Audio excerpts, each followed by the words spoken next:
Chief Meteorologist Michael Coates.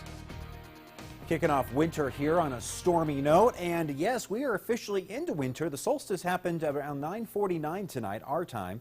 So just before 10 o'clock, we are officially in full-blown winter. Of course, it feels like winter outside. We didn't need the clock to tell us that, but we are definitely bringing in stormy conditions. Winter storm warnings for the mountains, winter weather advisories for the valleys, and basically an advisory is just a step below a warning, but we're all dealing with blowing and drifting snow, gusty winds as we go through the next couple of days, and we will work in more scattered snow showers. And for folks in Island Park, though, this has been just a banner year.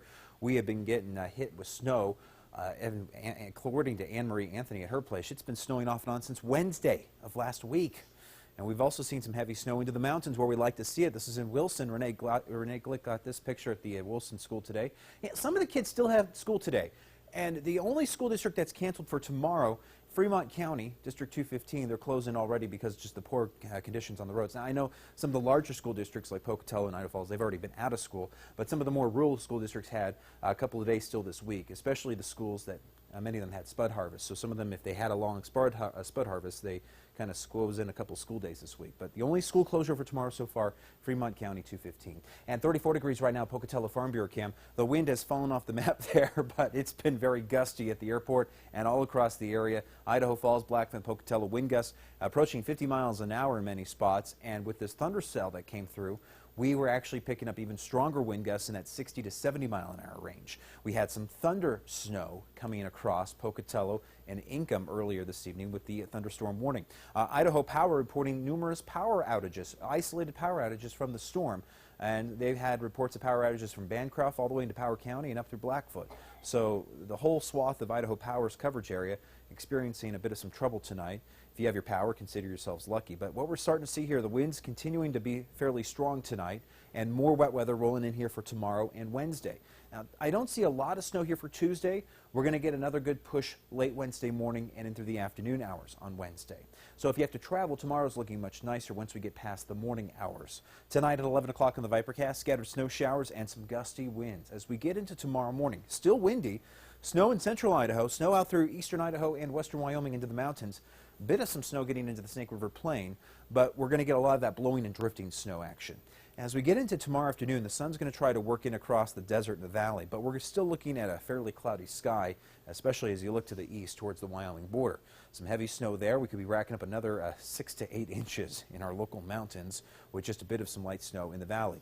Now let's get into Wednesday morning. Wednesday around 7, 8 o'clock in the morning. There's another wave of snow coming in, and it's going to be a pretty good one. And this one could bring another couple of good inches of snow, also bringing in some strong wind gusts for Wednesday.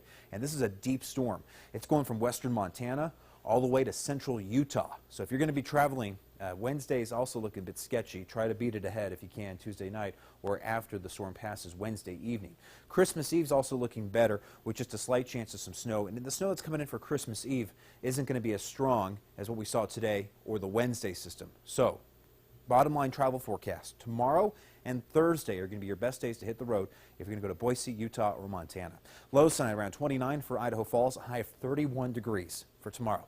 Not much of a difference between the low and the high. No, it's the moisture, it's the storminess in the air, and it's keeping our temperatures very steady. 20 tonight in Salmon with a high of 29 tomorrow. A bit of a larger difference there in Salmon compared to Idaho Falls. We'll see 27 in DuBois with a low of 17 tonight. 20 in Island Park with a high of 24. Yeah, only a 4-degree difference there and a 5-degree difference between the low and the high in Jackson. We'll see 25 in Montpelier for the low, high of 28 tomorrow, and 28 to 32 for the low and high in Lava Hot Springs. Might actually feel pretty good at getting those hot pools. But you are looking at see temperatures here getting pretty chilly. In typical Idaho-Wyoming fashion, once the storm pushes out of here, the sun comes out, but it's going to get really cold. We're going to keep all that cold air coming in here from the northwest. We're looking at temperatures getting into the teens for your Saturday and Sunday with some sub-zero overnight lows Saturday night. Pocatello, 28 for Wednesday, 29 on Thursday. White Christmas, yeah, I think we're going to be looking at a good White Christmas, but it's going to be a frigid weekend if Santa brings a sled or some snow toys for the kids to play with. Rexburg, highs around 25 for Wednesday and Thursday. We're looking at 19 for Friday. Salmon, you're bringing in scattered snow showers, highs around 26 for Wednesday, 22 for Thursday. Teens and 20s for the weekend in Salmon, also pretty cold. And Jackson, we're going to get some snow into the mountains. This is great news for the resorts. Even the low elevation resorts are getting some good snow here, but it's going to get awfully cold no matter where you're at Saturday and Sunday. Carol? Okay, thank you. Coming up later on Newsline, a suicide